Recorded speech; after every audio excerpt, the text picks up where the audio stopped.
MG യൂണിവേഴ്സിറ്റിയിൽ degree അഡ്മിഷന്റെ ഭാഗമായിട്ട് third അലോട്ട്മെന്റിന്റെ registration നടപടികൾ ആരംഭിച്ചിട്ടുണ്ട്. ഇതുവരെ രജിസ്റ്റർ ചെയ്യാത്ത വിദ്യാർത്ഥികൾ പുതുതായിട്ട് രജിസ്റ്റർ ചെയ്യാനുള്ള അവസരവും ആരംഭിച്ചിട്ടുണ്ട്. MG യൂണിവേഴ്സിറ്റിയിൽ തേർഡ് അലോട്ട്മെന്റിൽ പങ്കെടുക്കാൻ താല്പര്യമുള്ള അലോട്ട്മെന്റ് ലഭിക്കാത്ത വിദ്യാർത്ഥികൾക്ക് പുതുതായിട്ട് ഓപ്ഷൻ കൊടുത്ത് റീ രജിസ്ട്രേഷൻ ചെയ്യാൻ സാധിക്കും. എന്ന് പറഞ്ഞു കഴിഞ്ഞാൽ നിങ്ങൾ ഫസ്റ്റ് സെക്കൻഡ് അലോട്ട്മെന്റിൽ കൊടുത്ത ഓപ്ഷനുകളെല്ലാം ക്യാൻസൽ ആയിട്ടുണ്ടാവും. ഫസ്റ്റ് സെക്കൻഡ് ഓപ്ഷനുകൾ ഫസ്റ്റ് അലോട്ട്മെന്റിലും സെക്കൻഡ് അലോട്ട്മെന്റിലും കൊടുത്ത കോളേജുകളൊക്കെ ക്യാൻസൽ ആയിട്ടുണ്ടാവും. അതൊക്കെ ഡിലീറ്റ് ആയി പോയിട്ടുണ്ടാവും. പുതിയ ഓപ്ഷൻ കൊടുക്കേണ്ടി വരും. അതുകൊണ്ട് തന്നെ തേർഡ് അലോട്ട്മെന്റിൽ പങ്കെടുക്കാൻ താല്പര്യമുള്ള മുൻപ് രജിസ്റ്റർ ചെയ്ത വിദ്യാർത്ഥികൾ ഏറ്റവും വേഗത്തിൽ പുതിയ കോളേജ് കോഴ്സ് നൽകുക.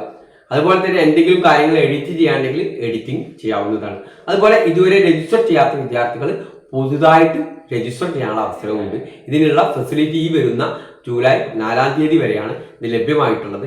ഈ അവസരം പരമാവധി വിദ്യാർത്ഥികൾ ഉപയോഗിക്കുക എന്നുള്ളതാണ് നിങ്ങളോട് പറയാനുള്ളത്. ആ സമയത്ത് വളരെ കൃത്യമായിട്ട് എഡിറ്റിംഗ് ഫെസിലിറ്റി ഉപയോഗിക്കേണ്ട ആളുകൾ എന്ന് പറഞ്ഞാൽ മുൻപ് അഡ്മിറ്റഡ് വിദ്യാർത്ഥികൾക്ക് ഇതിനുള്ള ഫെസിലിറ്റി ഉണ്ടായിരിക്കില്ല എന്ന് കൂടി അറിയിക്കുന്നു. ഈ കാര്യം ഏറ്റവും വേഗത്തിൽ വിദ്യാർത്ഥികൾ ചെയ്ത് പൂർത്തീകരിക്കുക. ജൂലൈ 4-ന് ഈ ഫെസിലിറ്റി അവസാനിക്കുന്നതാണ് കൂടി അറിയിക്കുന്നു. Okay, thank you.